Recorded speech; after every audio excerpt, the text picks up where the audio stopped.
എല്ലാവർക്കും നമസ്കാരം. ഡോക്ടർ സൗമ്യ സാറിനാണ്. ഇന്നിപ്പോൾ കുറച്ച് നേരത്തെ ലൈവ് വരാനൊരു കാരണമുണ്ട്. ഇന്ന് ഞാൻ സിക്ക് ലീവിലാണ്. ചെറിയൊരു പണി കിട്ടി.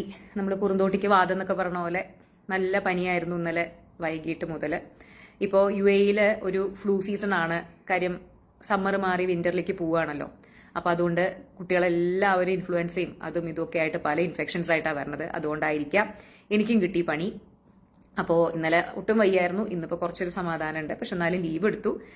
അപ്പോൾ ഞാൻ ആക്ച്വലി ഇങ്ങനെ ഒരു ടോപ്പിക്ക് 2-3 ദിവസമായി ഇങ്ങനെ എന്തായാലും നിങ്ങളുമായിട്ടൊന്ന് ഡിസ്കസ് ചെയ്യണം എന്ന് വിചാരിക്കണം. എല്ലാവർക്കും ഹായ് കേട്ടോ. എല്ലാവർക്കും hi. Venu, Kabeer, Shalu, Faisal, hi. So ക്യാപ്ഷനിൽ കണ്ട പോലെ തന്നെ നമുക്ക് എല്ലാവർക്കും ഇഷ്ടപ്പെട്ട AR റഹ്മാൻ അല്ലേ, നമ്മുടെ ഇന്ത്യയുടെ പേര് ലോകത്തിന്റെ മുമ്പിൽ, അല്ലെങ്കിൽ സംഗീതം ലോകത്തിന്റെ മുമ്പിൽ, സംഗീതത്തിന്റെ ഏറ്റവും വലിയ ആളുകളുടെ പേരുകൾ എടുത്തു കഴിഞ്ഞാൽ അതിലൊന്ന് നമ്മുടെ ഇന്ത്യയുടെ സ്വകാര്യ അഭിമാനമായിട്ടുള്ള AR റഹ്മാനാണ്. സോ AR റഹ്മാൻ അതുപോലെ തന്നെ ഭാര്യ സൈറ, അവർ രണ്ടുപേരും വിവാഹമോചിതരാവാൻ പോകുന്നു എന്നുള്ളൊരു വാർത്ത കുറച്ച് ദിവസങ്ങൾക്ക് മുമ്പ് നമ്മൾ കേട്ടു. ഈ സെലിബ്രിറ്റികളുടെ ഒരു കഷ്ടം എന്ന് പറഞ്ഞു കഴിഞ്ഞാൽ അവർക്ക് അവരുടെ സ്വകാര്യമായിട്ടുള്ള കാര്യങ്ങൾ പലപ്പോഴും ഈ സൊസൈറ്റിയുമായിട്ട് പങ്കിടേണ്ടി വരാറുണ്ട്. ഇപ്പൊ നമ്മുടെ വീട്ടിൽ ആരെങ്കിലും ഡിവോഴ്സ് ആവുകയാണെന്നുണ്ടെങ്കിൽ അതിപ്പോ അങ്ങനെ നാട്ടുകാരെ മുഴുവൻ അറിയിച്ചിട്ടൊന്നും വേണ്ട അല്ലെ, കാരണം അതൊരു സ്വകാര്യ കാര്യമാണ്. പക്ഷെ സെലിബ്രിറ്റികളുടെ കാര്യം അങ്ങനെയല്ല. അവർക്കൊരു പരിധി വരെ എല്ലാം നാട്ടുകാരോട് പറയണം. അപ്പോൾ അതുകൊണ്ട് തന്നെ അവരത് വളരെ മാന്യമായിട്ട് സോഷ്യൽ മീഡിയയിൽ പറഞ്ഞു, ഞങ്ങളുടെ സ്വകാര്യതയെ മാനിക്കണമെന്നും പറഞ്ഞു. അതൊക്കെ പറഞ്ഞാലും സെലിബ്രിറ്റികളുടെ ലൈഫും കാര്യങ്ങളൊക്കെ ഒരു പബ്ലിക് പ്രോപ്പർട്ടി ആണ് എന്നുള്ള രീതിയിലാണ് നമ്മൾ എല്ലാവരുടെയും പെരുമാറ്റം. അതുകൊണ്ട് തന്നെ അവർക്ക് ഈ പറയുന്ന ഒരു സ്വകാര്യതയും ലഭിക്കാറില്ല. ഈ കാര്യം റിപ്പോർട്ട് ചെയ്ത മാധ്യമങ്ങൾ തന്നെ ഇതിന്റെ വിഴുപ്പലക്കാൻ തുടങ്ങി. അതായത് എന്താവും കാരണം, ഏതാവും കാരണം എന്നൊക്കെ ചോദിച്ചിട്ട് ഈ ഒരു കാര്യം, അതായത് തങ്ങൾ ഡിവോഴ്സ്ഡ് ആവാൻ പോവുകയാണ് എന്നുള്ള കാര്യം നമ്മളുമായിട്ട് ഷെയർ ചെയ്തിട്ട് 2-3 ദിവസത്തിനുള്ളിൽ തന്നെ പാവം അവർക്ക് സോഷ്യൽ മീഡിയയിൽ അതിന്റെ എക്സ്പ്ലനേഷൻസ് ഒക്കെ പറയേണ്ടി വന്നു. അതായത് നമ്മുടെ പ്രശ്നം എന്താണ്, 57 വയസ്സായിട്ടുണ്ട് AR റഹ്മാന്. അപ്പൊ ഏകദേശം 50 കഴിഞ്ഞിട്ടുണ്ടായിരിക്കും അദ്ദേഹത്തിന്റെ വൈഫിനെന്നാണ് മനസ്സിലാക്കുന്നത്. ഇത്രയും കാലം ഒരുമിച്ച് ജീവിച്ചിട്ട് എല്ലാവരും വളരെ നല്ല ദാമ്പത്യം എന്നൊക്കെ പറഞ്ഞ, ഇതുവരെ ഒന്നും ഒരു തരത്തിലുള്ള കോൺട്രവേഴ്സീസും കാര്യങ്ങളും കേൾക്കാത്ത 50 വയസ്സ് കഴിഞ്ഞ 2 പേർ എന്തിനാണ് ഇപ്പൊ ഡിവോഴ്സ് ചെയ്യുന്നത് എന്നുള്ള ക്വസ്റ്റ്യൻ വരുന്നു. അതായത് വലിയ വലിയ മക്കളാണ്, മക്കളൊക്കെ 10-20 വയസ്സ് കഴിഞ്ഞ പ്രായപൂർത്തിയായ മക്കളാണ്. ഇപ്പൊ എന്താണ് ഒരു ഡിവോഴ്സ് എന്നുള്ള ക്വസ്റ്റ്യൻ. രണ്ടാമത്തേത്, ഏകദേശം ഇതേ സമയത്ത് തന്നെ AR റഹ്മാന്റെ ബാൻഡിലുള്ള വേറൊരു ആള്, അതായത് ഗിറ്റാറിസ്റ്റോ ആരോ ആണ് തോന്നുന്നു, എനിക്ക് അവരുടെ പേര് ഓർമ്മയില്ല. അവരും ഇതേ സമയത്ത് തന്നെ, അവർ വളരെ ചെറുപ്പക്കാരിയായിട്ടുള്ള ഒരു സ്ത്രീയാണ്, അവരും വിവാഹമോചിതയായി. അപ്പൊ ഇതിനെ കൂട്ടി കണക്ട് ചെയ്തിട്ട് നമുക്ക് പിന്നെ മസാല കഥകൾ ഉണ്ടാക്കാൻ നമുക്ക് വളരെ ഇഷ്ടമാണല്ലോ. അപ്പോൾ മാധ്യമങ്ങൾ ഇതിനെ രണ്ടിനെയും, അതായത് 2 ഡിവോഴ്സിനെയും കൂടി കൂട്ടിക്കലർത്തി ചില മസാല കഥകളൊക്കെ ഉണ്ടാക്കി കുറെ പേര് AR റഹ്മാന്റെ സ്വഭാവദൂഷ്യം പലതും പറഞ്ഞുകൊണ്ട്, 2 സൈഡിലൂട്ടോ, ഒരാളെ മാത്രമല്ല ചിലർ അപ്പുറത്ത് പറഞ്ഞുകൊണ്ട്, അങ്ങനെ പല രീതിയിലുള്ള കഥകളും കാര്യങ്ങളും ഒക്കെ നിറഞ്ഞപ്പോ 2-3 ദിവസം കഴിഞ്ഞപ്പോൾ അവരുടെ വൈഫ് തന്നെ സോഷ്യൽ മീഡിയയിൽ വന്ന് പറഞ്ഞു, ദയവ് ചെയ്തിട്ട് ഇങ്ങനത്തെ ഇല്ലാത്ത കഥകൾ പ്രചരിപ്പിക്കരുത്. AR റഹ്മാൻ എന്ന് പറയുന്നത് ഞാൻ വളരെയധികം ബഹുമാനിക്കുന്ന നല്ലൊരു വ്യക്തിയാണ്, ഹീസ് എ ഗുഡ് പേഴ്സൺ എന്ന് വന്ന് പറഞ്ഞു. അപ്പൊ അടുത്ത ക്വസ്റ്റ്യൻ, അന്ന് അത്ര നല്ല ആളാണെങ്കിൽ എന്തിനാണ് ഡിവോഴ്സ് ചെയ്യുന്നത് എന്നായി. അതായത് നിങ്ങൾ പറയണോ അയാൾ ഇത്ര നല്ല മനുഷ്യനാണ്, he's A very good person, എന്നിട്ട് എന്തിനാണ് നിങ്ങൾ ഡിവോഴ്സ് ചെയ്യുന്നത് എന്നുള്ള ക്വസ്റ്റ്യൻ ആയി. നമ്മുടെ സമൂഹത്തിന് ഒരിക്കലും ക്വസ്റ്റ്യൻസ് നിൽക്കില്ലല്ലോ അല്ലെ. നമുക്ക് എല്ലാവരുടെ ജീവിതത്തിലും കയറി അഭിപ്രായം പറയണം, എല്ലാവരുടെ ജീവിതത്തിലെ ഡിസിഷൻസിൽ നമുക്ക് കയറി അഭിപ്രായം പറയണം. അത് നമ്മുടെ മലയാളികളുടെ അല്ലെങ്കിൽ ജനറലി സൊസൈറ്റിയുടെ ഒരു പ്രത്യേകതയാണ്. അപ്പോൾ നല്ല ആളായാൽ പിന്നെ എന്തിനാണ് ഡിവോഴ്സ് ചെയ്യുന്നത്. അപ്പൊ ഇന്ന് നമ്മൾ ആക്ച്വലി അതിനെ പറ്റിയിട്ടാണ് ഒന്ന് ചർച്ച ചെയ്യാന്ന് വിചാരിച്ചത്. ഈ ഡിവോഴ്സ് എന്ന് പറയുന്നത് ഇപ്പോൾ പ്രത്യേകിച്ചിട്ട് 50 വയസ്സ് കഴിഞ്ഞ ആളുകളൊക്കെ ഡിവോഴ്സ് ചെയ്യണം എന്നൊരു തീരുമാനം എടുക്കുന്നുണ്ടെങ്കിൽ അതിനവർക്ക് തക്കതായിട്ടുള്ള കാരണങ്ങൾ ഉണ്ടായിരിക്കും അല്ലെ. അല്ലെങ്കിൽ ഇത്രയും കാലം ജീവിച്ചതല്ലേ, ഇനി കുറച്ചു കാലം കൂടി അങ്ങ് ജീവിച്ചാൽ എന്താ എന്നുള്ള ഒരു തീരുമാനത്തിനപ്പുറം അവർ വേറൊരു തീരുമാനം എടുക്കുന്നുണ്ടെങ്കിൽ അതങ്ങനെ ചാടിക്കേറി എടുക്കുന്ന ഒരു തീരുമാനമോ ഇമ്പൾസീവ് ഡിസിഷനോ ഒന്നും ആയിരിക്കില്ല. അവർ അത്രയും പ്രായപൂർത്തിയായ ജീവിതം കണ്ട, ഇത്ര കാലം 10-30 വർഷം ഒരുമിച്ച് ജീവിച്ച 2 പേരാണ്. അവര് ഡിവോഴ്സ് ചെയ്യണം അല്ലെങ്കിൽ ഇനി സെപ്പറേറ്റഡ് ആയിട്ട് ജീവിക്കണമെന്ന് തീരുമാനിക്കുന്നുണ്ടെങ്കിൽ അതിന് പ്രത്യേകമായിട്ടുള്ള അവർക്ക് അവരുടേതായിട്ടുള്ള കാരണങ്ങൾ ഉണ്ടായിരിക്കും. അതാദ്യം മനസ്സിലാക്കുക. അവർ പറഞ്ഞ പോലെ അവരുടെ സ്വകാര്യതയെ മാനിക്കുക എന്നുള്ളത് നമ്മൾ പഠിക്കേണ്ട ഒരു കാര്യം തന്നെയാണ്. അവരുടെ തീരുമാനങ്ങളെ മാനിക്കുക, ഒന്നാമത്തേത്. രണ്ടാമത്തെ ചോദ്യം, ഇത്ര നല്ല ആളായിരുന്നു എന്നുണ്ടെങ്കിൽ നമ്മുടെ പ്രശ്നം എന്താണെന്നറിയോ? നമ്മുടെ നാട്ടിലൊക്കെ ഒരു ഡിവോഴ്സ് ഫയൽ ചെയ്ത് കഴിഞ്ഞാൽ, കേസ് ഫയൽ ചെയ്ത് കഴിഞ്ഞാൽ പലപ്പോഴും അതൊന്ന് കിട്ടണമെന്നുണ്ടെങ്കിലുള്ള നൂലാമാലകൾ നമുക്ക് നന്നായിട്ട് അറിയാം. പലപ്പോഴും ഈ കേസിനെ ബലപ്പെടുത്താൻ വേണ്ടി നമുക്ക് നമ്മുടെ പങ്കാളിയുടെ മേല് ഇല്ലാത്ത കുറ്റങ്ങൾ ആരോപിക്കുന്ന ഒരു പതിവ് നമുക്കുണ്ട്, അല്ലെ? അങ്ങനെ ചെയ്താൽ മാത്രമേ പലപ്പോഴും ഡിവോഴ്സ് വേഗം കിട്ടൂ. കാരണം നമ്മുടെ നാട്ടിൽ ഡിവോഴ്സ് എന്ന് പറയുന്നത് ഇപ്പോഴും ആളുകൾ അത്ര സുഖകരമായിട്ട് കേൾക്കുന്ന ഒരു കാര്യമല്ല. അപ്പോ ഇവൺ അതൊന്ന് കിട്ടാനും കോടതി വരാന്തകൾ കയറി ഇറങ്ങേണ്ട ഒരു അവസ്ഥ ഇന്നുമുണ്ട് നമ്മുടെ കേരളത്തിൽ, പ്രത്യേകിച്ചിട്ട് ഇന്ത്യയിൽ. അപ്പൊ അതുകൊണ്ട് തന്നെ ചില സന്ദർഭങ്ങളിൽ അങ്ങോട്ടും ഇങ്ങോട്ടും, ചില സന്ദർഭങ്ങളിൽ നിന്നല്ല അധിക സന്ദർഭങ്ങളിലും അങ്ങോട്ടും ഇങ്ങോട്ടും, അതായത് പരസ്പര ബഹുമാനത്തോട് കൂടിയിട്ടുള്ള ഡിവോഴ്സ് പലപ്പോഴും സാധ്യമാവാറില്ല. അങ്ങോട്ടും ഇങ്ങോട്ടും ഒക്കെ ചെളി വാരി എറിഞ്ഞ് കുറ്റം പറഞ്ഞ് മറ്റേ വ്യക്തി മോശമാണെന്ന് സ്ഥാപിച്ചാലൊക്കെയാണ് പലപ്പോഴും ഡിവോഴ്സ് ഒന്ന് കിട്ടുക, അല്ലെ? അപ്പൊ അതുകൊണ്ടായിരിക്കാം നമ്മുടെയൊക്കെ ഉള്ളിൽ ഒരു ചിന്ത അടിയുറച്ചു പോയിട്ടുണ്ട്. അതായത് ഡിവോഴ്സ് ഫയൽ ചെയ്യുകയാണെന്നുണ്ടെങ്കിൽ ഈ ഭാര്യയും ഭർത്താവും രണ്ട് എതിർ ചേരികളിൽ, രണ്ട് അല്ലെങ്കിൽ എന്താ പറയാ വാളും പരിചയെടുത്ത് നിൽക്കുന്ന രണ്ട് ശത്രുക്കളാവണം, അല്ലെ? ഒരിക്കലും പരസ്പര ബഹുമാനത്തോട് കൂടിയിട്ടുള്ള ഒരു ഡിവോഴ്സ് എന്ന് പറയുന്നത് നമ്മുടെ മനസ്സിൽ ഇപ്പോഴും രജിസ്റ്റേർഡ് ആയിട്ടില്ല. പലപ്പോഴും ഈ ഭാര്യയും ഭർത്താവിനെയും ഒരു ശത്രുപക്ഷത്ത് പ്രതിഷ്ഠിക്കാനാണ് നമുക്കൊക്കെ ഇഷ്ടം. അത് നമ്മുടെ സമൂഹത്തിന്റെ പ്രശ്നമല്ല കേട്ടോ. ഒരു പരിധിവരെ നമ്മുടെ നിയമവ്യവസ്ഥയുടെയും നമ്മുടെ ഇവിടുത്തെ കുടുംബ കോടതിയിലെ നിയമങ്ങളുടെയും ഒക്കെ പ്രശ്നങ്ങളാണ്. കാരണം ഇങ്ങനെ അങ്ങോട്ടും ഇങ്ങോട്ടും ചെളി വാരി എറിഞ്ഞാലാണ് ഡിവോഴ്സ് കിട്ടുന്നുള്ളത് കൊണ്ട് തന്നെ അധിക ശതമാനം ഭാര്യ ഭർത്താക്കന്മാരും അതുപോലെ വക്കീലന്മാരും ഒക്കെ അത് ചെയ്യാറുണ്ട്. അപ്പൊ അതിന്റെ ഫലമായിട്ട് നമുക്ക് ഇത്തരത്തിൽ സമാധാനപൂർണമായ ഒരു ഡിവോഴ്സ് എന്ന് പറയുന്നത് നമുക്ക് എന്തോ മനസ്സുകൊണ്ട് അക്സെപ്റ്റ് ചെയ്യാൻ പറ്റാത്ത ഒരു അവസ്ഥയിലാണ് നമ്മുടെ സമൂഹം. അപ്പൊ അതുകൊണ്ട് തന്നെ ഒരാൾ മോശമാണ് എന്ന് മറ്റൊരാൾ പറയണം എന്ന് നമ്മൾ എക്സ്പെക്ട് ചെയ്യുന്നുണ്ട്. അത് പറഞ്ഞിട്ടില്ലെങ്കിൽ, അല്ലെങ്കിൽ അത് കേട്ടിട്ടില്ലെങ്കിൽ, ഭാര്യ ഭർത്താവിനെ പറ്റി 4 കുറ്റം പറയുന്നത് കേട്ടിട്ടില്ലെങ്കിൽ, അല്ലെങ്കിൽ ഭർത്താവ് ഭാര്യയെ പറ്റി 4 കുറ്റം പറയുന്നത് കേട്ടിട്ടില്ലെങ്കിൽ നമുക്കൊരു അസ്വസ്ഥതയാണ്. ആ അസ്വസ്ഥതയാണ് ഇതിലൂടെയൊക്കെ പുറത്തു വരുന്നത്. അതായത് ആഹാ, അപ്പോ സൈറ പറയുന്നു AR റഹ്മാൻ അത്ര നല്ല ആളാണ്, എന്നാ പിന്നെ എന്താണ്, എന്നാ പിന്നെ ഒരുമിച്ച് അങ്ങ് ജീവിച്ചാ പോരെ, എന്തിനാ പിന്നെ ഡിവോഴ്സ് ചെയ്യുന്നത് എന്നുള്ളൊരു ചിന്തയാണ്. അപ്പോൾ എന്റെ ഒരു പോയിന്റും അതാണ്. കാരണം രണ്ട് വ്യക്തികൾ ഡിവോഴ്സ് ചെയ്യുക എന്ന് പറഞ്ഞു കഴിഞ്ഞാൽ, വിവാഹബന്ധം വേർപ്പെടുത്തുക എന്ന് പറഞ്ഞു കഴിഞ്ഞാൽ അവർക്ക് രണ്ടുപേർക്കും ഒരുമിച്ച് പോകാൻ പറ്റില്ല എന്ന് മാത്രമേ അതിന്റെ അർത്ഥമുള്ളൂ. അല്ലാതെ ആ രണ്ട് വ്യക്തികളും മോശമാണ് എന്ന് ഒരർത്ഥമില്ല. അതായത് നിങ്ങളിപ്പോൾ പലപ്പോഴും കണ്ടിട്ടില്ലേ, ചില ആളുകൾ 1, 2, 3 ഒക്കെ വിവാഹം കഴിച്ച് മൂന്നാമത്തെ വിവാഹമായിരിക്കും അവർ നല്ല രീതിയിൽ മുന്നോട്ട് കൊണ്ടുപോകുണ്ടാവുക. ഒന്നും വേണ്ട, ഒരു ഉദാഹരണം പറയുകയാണെങ്കിൽ എനിക്ക് തോന്നുന്നു ഇപ്പൊ പെട്ടെന്ന് എന്റെ മനസ്സിൽ വരുന്നത് ബിപാഷ ബസു അല്ലെങ്കിൽ കരൺ ഗ്രോവർ എന്നല്ലേ അയാളുടെ പേര്, കരൺ ഗ്രോവർ തന്നെയാ തോന്നുന്നു അവരുടെ. കരൺ ഗ്രോവറിന്റെ മൂന്നാമത്തെ വിവാഹമാണ് ബിപാഷ ബസുവായിട്ട്. ആദ്യത്തെ 2 വിവാഹങ്ങളും അയാൾ വിവാഹമോചനം ചെയ്തു. മൂന്നാമത്തെ വിവാഹത്തിൽ അയാൾ വളരെ സക്സസ്ഫുള്ളി, ഇപ്പൊ അവർക്ക് കുട്ടിയൊക്കെ ആയി, വളരെ സന്തോഷപരമായിട്ട് മുന്നോട്ട് പോകുന്നു. അപ്പൊ അതെന്തുകൊണ്ടാ? ആദ്യത്തെ 2 പേരുമായിട്ടും അവർക്ക് ഒത്തുപോകാൻ സാധിച്ചില്ല. അതിന്റെ അർത്ഥം ആ മനുഷ്യൻ മോശം മനുഷ്യനാണ് എന്നല്ല. അവർക്ക്, അതായത് ഒരു എ എന്ന് പറയുന്ന പേഴ്സണ് ബിയുമായിട്ട് ഒത്തുപോകാൻ സാധിച്ചില്ല. എ എന്ന് പറയുന്ന പേഴ്സണ് മേ ബി സെക്കൻഡ് മാരേജിൽ സിയുമായിട്ടും ഒത്തുപോകാൻ സാധിച്ചില്ല. പക്ഷേ മേ ബി മൂന്നാമത്തെ ഒരു ചാൻസിൽ എ എന്ന് പറയുന്ന വ്യക്തിക്ക് ഡിയുമായിട്ട് ചിലപ്പോൾ ഒത്തുപോകാൻ സാധിക്കും.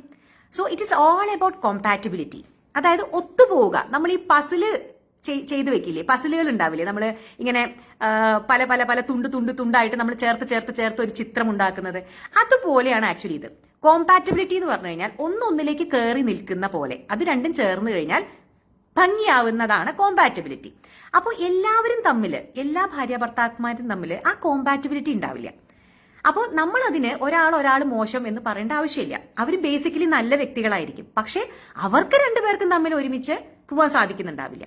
മേ ബി ഇത് കഴിഞ്ഞ് അവർക്ക് വേറൊരു വ്യക്തിയുമായിട്ട് ഒരു സെക്കൻഡ് ചാൻസിൽ, തേർഡ് ചാൻസിൽ, അല്ലെങ്കിൽ ഫോർത്ത് ചാൻസിൽ വേറൊരു വ്യക്തിയുമായിട്ട് അവർ ചിലപ്പോൾ നല്ല രീതിയിൽ മുന്നോട്ട് ജീവിക്കുമായിരിക്കും. കണ്ടോ, ഇത് ഇത്രയേ ഉള്ളൂ. It's all about compatibility. So നമ്മൾ കുറച്ചും കൂടിയൊക്കെ ഈ ഡിവോഴ്സിനെയും വിവാഹമോചനത്തിനെയൊക്കെ കുറച്ചും കൂടിയൊക്കെ പോസിറ്റീവായിട്ട് കാണേണ്ട ഒരു ആവശ്യമുണ്ട്. ഇത് 50 വയസ്സിൽ ചെയ്യുന്നു, 60 വയസ്സിൽ ചെയ്യുന്നു എന്നൊക്കെ ആലോചിച്ചിട്ടിരിക്കേണ്ട കാര്യമൊന്നുമില്ല. നിങ്ങൾ ഒഴിമുറി എന്ന് പറയുന്ന ഒരു സിനിമ കണ്ടിട്ടുണ്ടോ? അടിപൊളി സിനിമയാണ്. കണ്ടിട്ടില്ലാത്തവരൊന്ന് കാണണം കേട്ടോ. എൻ്റെ ഓർമ്മയിൽ ലാല്, ആസിഫ് അലി, അതുപോലെ അതിലത്തെ ഫീമെയിൽ കൗണ്ടർ പാർട്ട് ചെയ്ത ഒന്ന് സംവൃതയാണ് തോന്നുന്നു, അല്ല അത് ഇവള് നമ്മുടെ ഭാവനയാണ്. ഭാവന, ആസിഫ് അലി, ലാല് നമ്മുടെ സിദ്ദിഖ് ലാലിലെ ലാലൊക്കെ അഭിനയിച്ച ഒരു സിനിമയാണ് ഒഴിമുറി. അടിപൊളി സിനിമയാണ്. അതായത് വളരെ 70-80 വയസ്സായ ഒരു കപ്പിള് വിവാഹമോചനത്തിന് ഫയൽ ചെയ്യുന്ന ഒരു കഥയാണത്. അപ്പൊ എന്തിനാണ് ഈ പ്രായത്തിൽ ഇത്രയും കാലം ജീവിച്ച് ഈ 19ാമത്തെ വയസ്സിൽ ഡിവോഴ്സ് ചെയ്യുന്നത് എന്നുള്ളതിന്റെ ഉത്തരമാണ് വളരെ മനോഹരമായിട്ട് ആ സിനിമ പറഞ്ഞു വെക്കുന്നത്. കാണാത്ത ആളുകളുണ്ടെങ്കിൽ ഒഴിമുറി ഒന്ന് കാണണം. അപ്പൊ മനസ്സിലാവും ഓരോരുത്തർക്കും വിവാഹമോചനത്തിന് അവരുടേതായിട്ടുള്ള കാരണങ്ങളുണ്ട്. അപ്പൊ പലപ്പോഴും നമ്മൾ ആരെങ്കിലൊക്കെ ഡിവോഴ്സിന് ഫയൽ ചെയ്യുന്ന സമയത്ത് നമ്മൾ അവിടെ പോയിട്ട് അയാൾ എന്ത് നല്ല മനുഷ്യനാ, എന്നിട്ട് എന്തിനാണ് ഈ പെൺകുട്ടി അയാളെ ഡിവോഴ്സ് ചെയ്യുന്നത്, തിരിച്ചും അവൾ എത്ര നല്ല കുട്ടിയാ, എന്താ ഇയാളുടെ പ്രശ്നം എന്നൊക്കെ നമ്മൾ പുറത്ത് നിന്നിട്ട് ഇതൊന്നും അവരുടെ ജീവിതം എന്താണെന്ന് അറിയാതെ പുറത്ത് നിന്നിട്ട് അഭിപ്രായം പറയുന്ന ഒരു കലാപരിപാടി നമ്മുടെ നാട്ടിലൊക്കെ ഉണ്ട്. ഇവരെയൊക്കെ പോയിട്ട് ഉപദേശിക്കുകയും ചെയ്യും, അയാൾ എത്ര നല്ല ആളാ, ഇവൾ എത്ര നല്ല ആളാന്നൊക്കെ. പക്ഷേ നമുക്കാണ് അയാൾ നല്ല ആള്, അല്ലെങ്കിൽ നമുക്കാണ് അവൾ നല്ല ആള്. ആ കൂടെ ജീവിക്കുന്ന ആൾക്ക് അങ്ങനെയല്ല, അതായത് നല്ല ആളല്ല എന്നല്ല, അവർക്ക് കൂടെ ജീവിക്കാൻ പറ്റുന്നില്ല എന്നുണ്ടെങ്കിൽ അതിൽ കയറി അഭിപ്രായം പറയുന്നത് ഭയങ്കര ഒരു മോശം കാര്യമല്ലേ. സോ അനാവശ്യമായിട്ട് അഭിപ്രായം പറയാതെ, എല്ലാവരും 18 വയസ്സ് കഴിഞ്ഞ ആൾക്കാരാണ്, സ്വന്തമായിട്ട് തീരുമാനം എടുക്കാൻ പ്രാപ്തിയുള്ളവരാണ്, ഡിവോഴ്സ് കഴിഞ്ഞു കഴിഞ്ഞാലുള്ള കാര്യങ്ങളെപ്പറ്റി വ്യക്തമായ ധാരണയുള്ളവരാണ്. അപ്പോൾ അതുകൊണ്ട് അവരുടെ പാട്ടിന് വിടുക എന്നുള്ളതാണ് നമുക്ക് ചെയ്യാനുള്ള ഏറ്റവും നല്ല കാര്യം കേട്ടോ. അപ്പോൾ ഇത്രയാണ് ഇപ്പൊ ഇന്ന് ആക്ച്വലി ഞാൻ പറയണമെന്ന് ഉദ്ദേശിച്ചത്. കാര്യം വയ്യാണ്ട് വീട്ടിലിരിക്കുകയായിരുന്നു, അപ്പൊ എന്തായാലും ഒരു ടോക്ക് ചെയ്യാന്ന് വിചാരിച്ചു. ഹായ് പാപ്പൂസ്. യാ, പാപ്പു ജസ്റ്റ് എന്താണ് ടോക്ക് എന്ന് അറിയാൻ വേണ്ടിയിട്ട് ഇവിടെ വന്നിട്ട് എത്തി നോക്കുന്നുണ്ടായിരുന്നു. ഞാൻ ഒരു കാര്യം ചെയ്താലോ, പാപ്പുന് എല്ലാത്തിനെയും പറ്റി ഗംഭീര അഭിപ്രായമുള്ള ആളാണ് കേട്ടോ പാപ്പൂസ്. എല്ലാത്തിനെയും പറ്റി ഭയങ്കര ഒപ്പീനിയൻ ഉള്ള ആളാണ് പാപ്പു. പാപ്പുവിന്റെ അടുത്ത് ഇതിനെ പറ്റിയിട്ട് ഒരു അഭിപ്രായം ചോദിച്ചാലോ. അവള് 12 വയസ്സേ ഉള്ളൂ, പക്ഷെ അവള് കൃത്യമായ ഇതിനെ പറ്റിയിട്ടുള്ള ഒപ്പീനിയൻ വെക്കുന്ന ആളാണ്. പാപ്പുസ, ഇന്ന് നമ്മുടെ ടോപ്പിക് എന്ന് പറയുന്നത് ഡിഡ് യു ലിസൺ? കേൾക്കാത്ത കാരനാണ് വന്നത്. അപ്പൊ എന്താണെന്ന് മനസ്സിലായോ ഇന്ന് നമ്മൾ ഡിസ്കസ് ചെയ്യുന്ന topic? Something about divorce. Okay, അത് കറക്റ്റ്. അപ്പോ we had discussed about A R. Rahman's divorce, right? ഞാൻ പറഞ്ഞിട്ടുണ്ടായിരുന്നില്ലേ, something is going on and some like social മീഡിയയിൽ അതിന്റെ ഡിസ്കഷൻസ് ഒക്കെ നടക്കുന്നുണ്ട്. It's not a healthy discussion ഒക്കെ. സോ ഇന്ന് അമ്മ അതാണ് ഡിസ്കസ് ചെയ്യുന്നുണ്ടായിരുന്നത്. സോ ദ പോയിന്റ് ഇസ്, രണ്ടുപേര് തമ്മിൽ ഡിവോഴ്സിന് തീരുമാനിച്ചു കഴിഞ്ഞാൽ ഈസ് ഇറ്റ് നെസസറി ദാറ്റ് ഈ രണ്ടുപേരും മോശക്കാരാണ് എന്ന് നമ്മൾ നിർബന്ധം വേണോ? അല്ലെങ്കിൽ അത് അങ്ങനെ ഒരാളെ മോശം എന്ന് പറയേണ്ട ആവശ്യമുണ്ടോ ഒരു ഡിവോഴ്സ് നമ്മളെ സബ്സ്റ്റാൻഷിയേറ്റ് ചെയ്യാൻ വേണ്ടിയിട്ട്? It's not like that. It never has to be like that. ഉറക്കെ പറയൂ, കേൾക്കില്ല. അതൊന്നും ആവണ്ട. ജസ്റ്റ് എന്താണ് മാരേജ് പറഞ്ഞ it involves 2 people and their എന്താണ് their ability to like complement each other. Not like complement but like complement each other nicely. Yeah. So marriage is the relationship between 2 people. The relationship between 2 people and not how like if their good attributes add up with the other person's good attributes and make like a big good attribute. Okay. Pappu പറയുന്നത് 2 good ചേർന്നിട്ട് വലിയ good ആവേണ്ട ആവശ്യമില്ല ഒരു മാരേജിൽ എന്നാണ്. ചിലപ്പോൾ 2 good ചേർന്നിട്ട് ബാഡും ആവാം അല്ലെ? ശരിയാണ്. പോസിറ്റീവ് പ്ലസ് പോസിറ്റീവ് ചിലപ്പോൾ നെഗറ്റീവ് ആവാം അല്ലേ? It always need not be positive. അപ്പോൾ 2 പേരും നല്ല ആളുകളായിരിക്കാം, 2 പേരും പോസിറ്റീവ് ആയിട്ടുള്ള ആളുകളായിരിക്കാം. ബട്ട് സംടൈംസ് അവര് പാപ്പു പറഞ്ഞ പോലെ കോംപ്ലിമെന്റ് ചെയ്യുന്നുണ്ടാവില്ല ഈച്ച് അതർ. അല്ലേ? Because it doesn't always have to be about the individual person. It just has to be about the dynamic, the duo. Because like as when last I've heard this quote and it says the same boiling water which hardens the egg softens the potato. So it's not always about the person, it's just about the person who is surrounding the other person. അല്ല, എന്താണ് വാട്ടറിന്റെ കാര്യം പറഞ്ഞെങ്കിൽ മനസ്സിലായില്ല. Can you just repeat it once again? The same boiling water which boils the potatoes hardens the egg. Yes, അത് നല്ലൊരു കാര്യമല്ലേ. The same boiling water hardens the egg but softens the potato. Fine. So അത് നല്ലൊരു കാര്യമാണല്ലോ. അതായത് അവിടെ പറഞ്ഞ അതെനിക്ക് ഭയങ്കര ഇഷ്ടപ്പെട്ടു. അതായത് ഒരേ വെള്ളം, അതായത് നമ്മൾ തിളയ്ക്കുന്ന വെള്ളത്തില് നമ്മൾ പൊട്ടറ്റോ ഇട്ടാലും എഗ് ഇട്ടാലും സംഭവിക്കുന്നത് 2 കാര്യമല്ലേ. അതായത് പൊട്ടറ്റോ ഇട്ട് കഴിഞ്ഞാൽ the same boiling water softens the potato, അതായത് പൊട്ടറ്റോനെ സോഫ്റ്റ് ആക്കും. But the same boiling water hardens the egg. So what does it mean? Can you just elaborate? It does not necessarily have to be about how good a person is, because a person can be good, but it does different effects onto different people's lives. Yes exactly. അതായത് ഇപ്പൊ നമ്മൾ ഈ തിളയ്ക്കുന്ന വെള്ളത്തിന് ഒരു മനുഷ്യനായിട്ട് എടുക്കുക. Okay, അപ്പൊ തിളയ്ക്കുന്ന വെള്ളം ഒരു മുട്ടയോട് ചെയ്യുന്നതും ഒരു പൊട്ടറ്റോ അതായത് ഉരുളക്കിഴങ്ങിനോട് ചെയ്യുന്നതും രണ്ടും രണ്ടാണ്. എനിക്ക് ഭയങ്കര ഇഷ്ടപ്പെട്ടു കേട്ടോ പാപ്പുമ്മ. Yes, that's a nice thought. ഉരുളക്കിഴങ്ങിനെ അത് സോഫ്റ്റൻ ആക്കുമ്പോൾ എഗ്ഗിനെ അത് ഹാർഡൻ ആക്കുന്നു.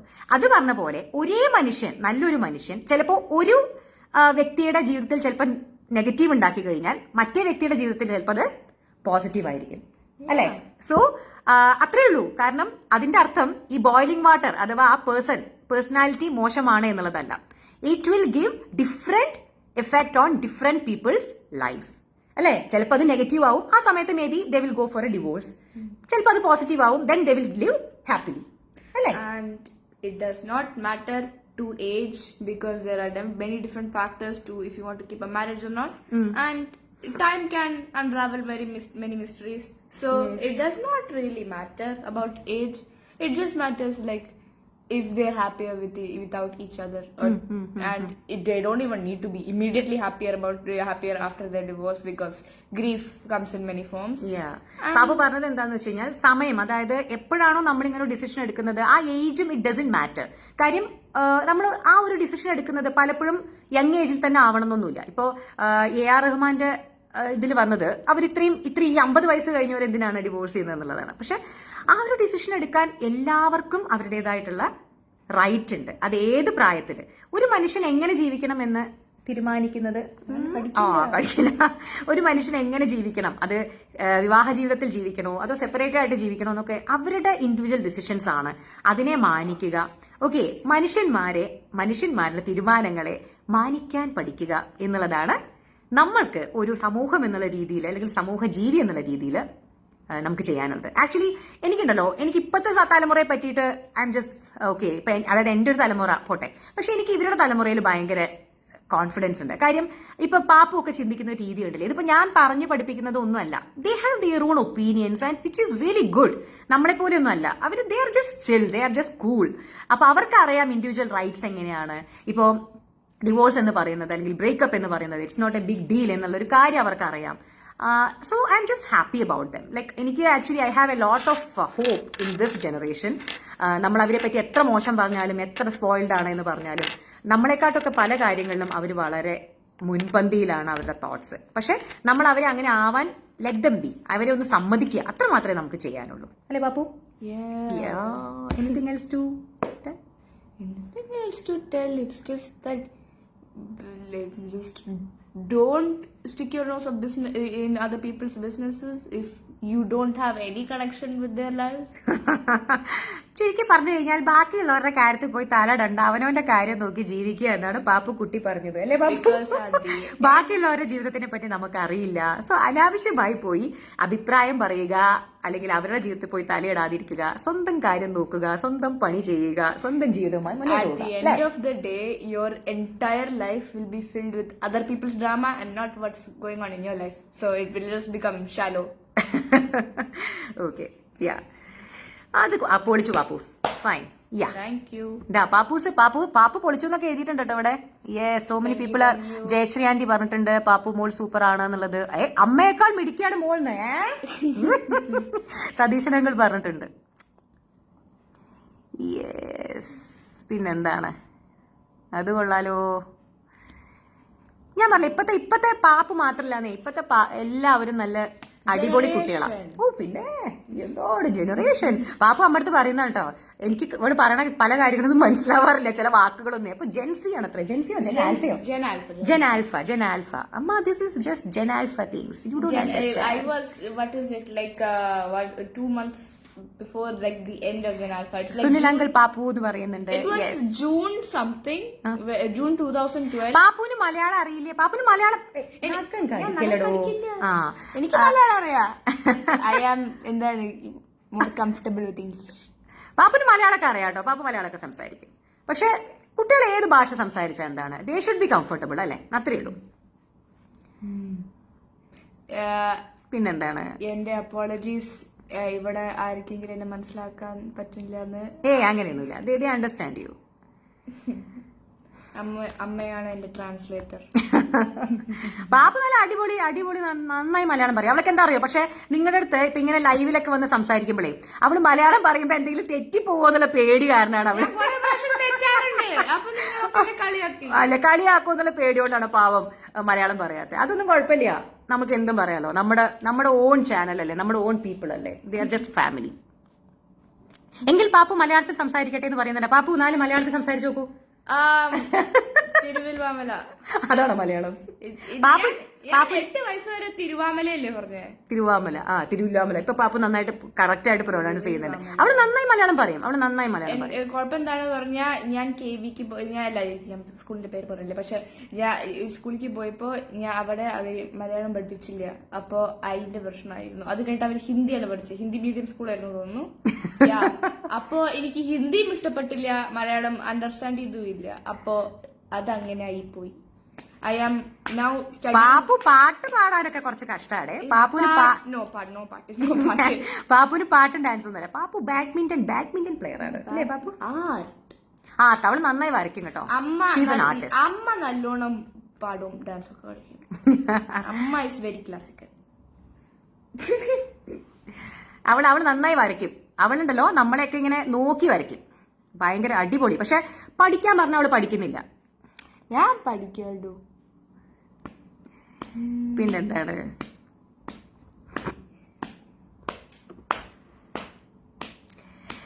ഓക്കെ, അപ്പൊ ശരി, ഞങ്ങള് വൈൻഡപ്പ് ചെയ്യട്ടെ. അപ്പോ പാപ്പു ഒക്കെ പറഞ്ഞ പോലെ നമുക്ക് ഓരോരുത്തർക്കും നമ്മുടെ ജീവിതത്തിൽ കോൺസെൻട്രേറ്റ് ചെയ്യാം. നമ്മുടെ ജീവിതത്തിന് എങ്ങനെ വാല്യൂ അഡീഷൻ വരുത്താന്ന് നോക്കാം. നമ്മുടെ ജീവിതം എങ്ങനെ ബെറ്റർ ആക്കാന്ന് നോക്കാം. അയ്യോ, ബാക്കിയുള്ളവരുടെ പാട്ടിന് വിടാം അല്ലേ? അവരുടെ ജീവിതത്തിലെ തീരുമാനങ്ങൾക്ക് വില കൊടുക്കാം, അതിനെ മാനിക്കാം, അവരുടെ സ്വകാര്യതയെ മാനിക്കാം, എല്ലാത്തിലും പോയി അഭിപ്രായം പറയാതിരിക്കാം.